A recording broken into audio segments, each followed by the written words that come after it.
હજુ 5 દિવસ રાજ્યમાં રહેશે આગ ઝરતી ગરમીનો પ્રકોપ. અમદાવાદમાં આજે પણ રેડ એલર્ટ. કંડલા એરપોર્ટ પર બુધવારે નોંધાયું સૌથી વધુ 46.1 ડિગ્રી તાપમાન.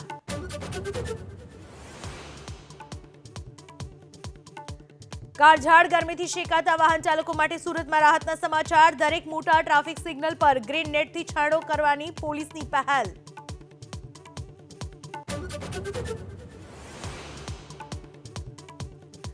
આકરા તાપ વચ્ચે હાર્ટ એટેક અને હીટ સ્ટ્રોકના કેસમાં વધારો.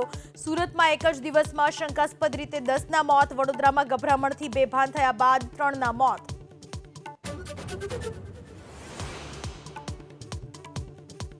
અરવલ્લીના મોડાસામાં નકલી સિંચાઈ કચેરી ચાલતી હોવાનો ધારાસભ્ય ધવલસિંહ ઝાલાનો આરોપ. સિંચાઈ વિભાગના વર્તમાન અને નિવૃત્ત અધિકારી સામેલ હોવાની આશંકા.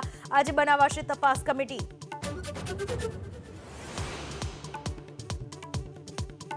હિંસા બાદ કિર્ગિસ્તાનમાં સુરતના 100થી વધુ વિદ્યાર્થીઓ અટવાયા હોવાના અહેવાલ.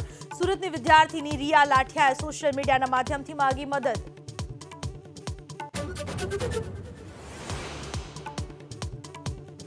પશ્ચિમ બંગાળમાં 5 લાખ ઓબીસી સર્ટિફિકેટ રદ થતા રાજકીય ઘમાસાણ. નિર્ણય મંજૂર ન હોવાનો મમતા બેનર્જીનો દાવો.